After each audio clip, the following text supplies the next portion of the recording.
Hello बच्चों, देखिए हमारा क्वेश्चन है find the direction cosines of the two lines which are connected by the relation l minus 5m plus 3n is equals to 0, 7l square plus 5m square minus 3n square is equals to 0। देखिए जब इसको solve करेंगे तो उसके लिए देखिए सबसे पहले की कंसेप्ट की हम लोग बात कर लेते हैं। तो देखिए की कंसेप्ट में हम लोग क्या करेंगे, जो इक्वेशन दी हुई है यहाँ से हम लोग एल की वैल्यू फाइंड कर लेंगे, एल इज इक्वल्स टू में, और उस वैल्यू को यहाँ पुट कर देंगे। ठीक है, तो हमारी जो इक्वेशन है एम और एन की फॉर्म में हो जाएगी। उसको हम लोग क्या करेंगे, सोल्व करेंगे। तो एम और एन के बीच एक रिलेशन आ जाएगा। ठीक है, एम और एन के बीच एक रिलेशन इक्वेशन आ जाएगी। वहां से हम लोग क्या करेंगे, हम लोग इसको चेंज करने की कोशिश करेंगे कि L upon A is equals to M upon B is equals to N upon C. और हमें पता है कि ये इक्वेशन अगर हमारी बन के आ जाती है तो देखिए हमें क्या पता करना है, डायरेक्शन कोसाइन। और डायरेक्शन कोसाइन क्या होता है, एल एम एन। और हमें पता है कि L upon A is equals to M upon B is equals to N upon C is equals to होता है 1 upon under root A square plus B square plus C square. और देखिए अगर हम लोग इस इक्वेशन को लेंगे इन दोनों को, तो L upon A is equals to हो जाएगा 1 upon under root A square plus B square plus C square. यहाँ से एल इज इक्वल्स टू क्या जाएगा, A upon under root A square plus B square plus C square. इसी तरह हम लोग क्या करेंगे, एम अपॉन बी को इज इक्वल्स टू ले लेंगे इसके, और फिर यहाँ से भी एम की वैल्यू फाइंड कर लेंगे, और इस तरह से n upon C is equals to लेकर के हम लोग यहाँ से भी एन की वैल्यू फाइंड कर लेंगे। तो देखिए ए एल एम एन जो तीनों हमारे डायरेक्शन कोसाइंस उनको हम लोग यहाँ से फाइंड कर सकते हैं। ठीक है, इसी तरह हम लोग सोल्व करेंगे इक्वेशन को। तो देखिए आइए सोल्व करते हैं। तो सबसे पहले देखिए ये इक्वेशन जो है इसको सोल्व करते हैं। इक्वेशन दी हुई है l minus 5m plus 3n is equals to 0। तो यहाँ से एल इज इक्वल्स टू आ गया हमारा 5m माइनस 3n।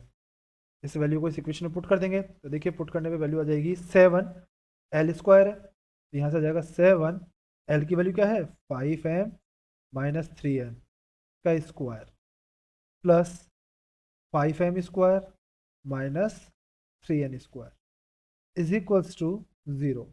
जब इसको सॉल्व करेंगे तो यह आ जाएगा 7 ए माइनस बी का होल स्क्वायर है ना, तो ये हो जाएगा 25m square plus 9n square minus 30mn plus 5m square minus 3n square is equals to 0।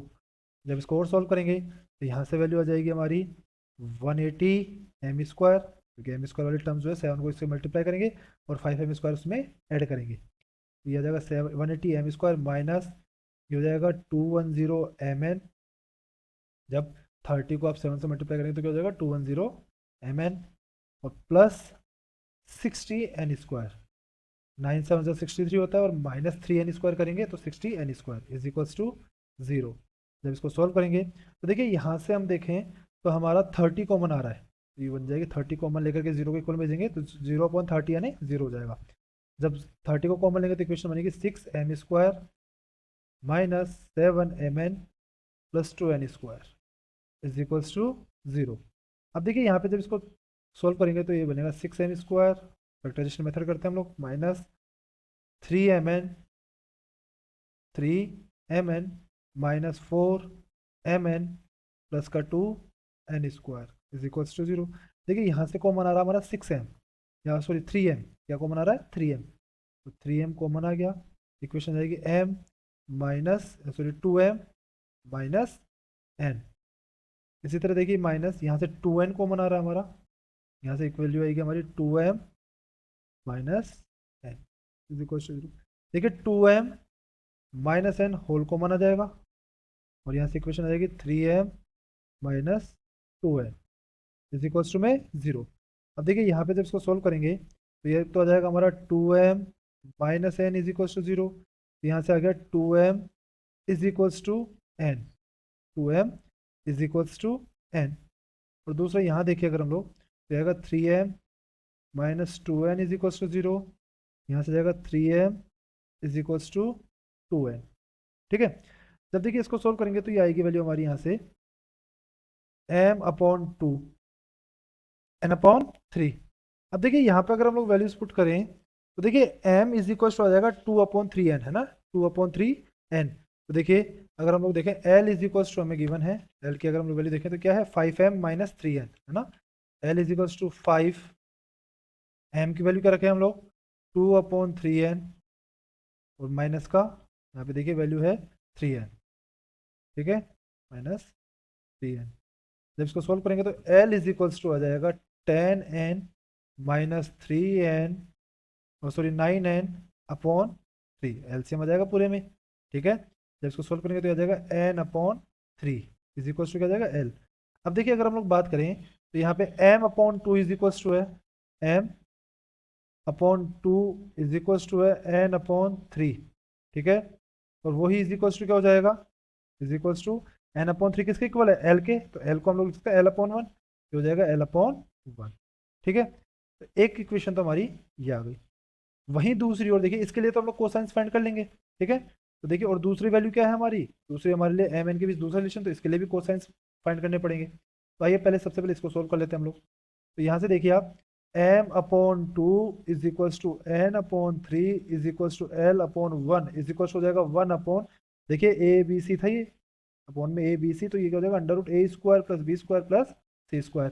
हमने ये देखा था यहाँ पे, ठीक है। इसी हिसाब से सोल्व करेंगे इसको, तो ये आ जाएगा √2 का स्क्वायर यानी 4, 2 का स्क्वायर 4 प्लस 3 का square 9 plus 1 is equals to में आ जाएगा देखिए आप m/2 is equals to n/3 is equals to l/1 is equals to 1/√14, ठीक है।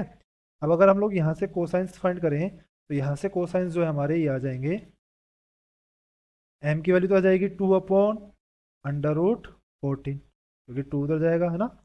दूसरी ओर बात करें अगर, ये हो जाएगा हमारा 3/√14, और ये हो जाएगा 1/√14, ठीक है। l/1 इज इक्वल टू 1/√14 लेंगे तो l के ऊपर वैल्यू यहाँ पे ऐसे ही n/2 n/3 के लिए 3 मल्टीपल में चल जाएगा, तो 3/√14 आ जाएगी n की वैल्यू, ठीक है। अब देखिए दूसरी वैल्यू हमारी जो इक्वेशन थी वो थी 2m is equals to n, 2m is equals to n। अगर यहाँ देखें तो m इज इक्वल्स टू क्या आ गया n/2, m/1, इसके नीचे अपॉन में कुछ नहीं तो 1 है, अपॉन में 1। अब देखिए हम लोग यहाँ पे देखें तो l इज इक्वल्स टू क्या था हमारे, l is equals to relation थी हमारी l की 5m minus 3n, values put करते हैं तो l इज इक्वल्स टू क्या हो जाएगा 5m माइनस n की वैल्यू क्या है, n की वैल्यू है 2m, तो 2m यहाँ से वैल्यू हो जाएगी l is equals to 5m minus 6m, तो यानी माइनस m, तो m इज इक्वल्स टू क्या आ गया, m इज इक्वल्स टू आ गया माइनस l। अब देखिए यहाँ पे अगर हम लोग देखें तो m/1, यहाँ पे देखिए m/1 इज इक्वल्स टू क्या हो जाएगा -l/1, तो ये देखिए आ जाएगा m/1 is equals to n/2, है ना। और ये इज इक्वल्स टू में किसके इक्वल रहेगा, ये रहेगा l/-1, ठीक है। इज इक्वल्स टू क्या होगा l/-1, तो यहाँ से वैल्यू हो जाएगी हमारे देखिए m/1 is equals to n/2 is equals to l/-1, ठीक है, इज इक्वल्स टू 1/√, ठीक है। क्या होगा 1 का स्क्वायर 1 प्लस 2 का स्क्वायर 4, ठीक है, इस 2 का स्क्वायर 4, और -1 का स्क्वायर भी क्या होगा +1, ये हो जाएगा m/1 is equals to n/2 is equals to l/-1 is equals to 1/√6। यहाँ से देखिए m इज इक्वल, यहाँ से कोसाइंस जो है हमारे उनकी वैल्यू हो जाएगी m इज इक्वल्स टू कितना आ जाएगा 1/√6, यहाँ से n इज इक्वल्स टू आ जाएगा 2/√6, और यहाँ से l इज इक्वल्स टू आ जाएगा -1/√6, ठीक है। अब देखिए अगर हम लोग कोसाइंस देखें हमारे तो कौन कौन से आ गए, एक तो आ गया हमारा 1/√14, 2/√14 और 3/√14, एंड दूसरी वैल्यूज क्या आई थी -1/√6 l/m/n, ये होता ना l,m,n, l की वैल्यू आ गई 1/√6, 1/√6 और एक 2/√6, ठीक है, -1/√6, 1/√6 और 2/√6, ये हमारे दूसरे कोसाइंस आ गए, और ये क्या हो जाएगी हमारी फाइनल वैल्यू,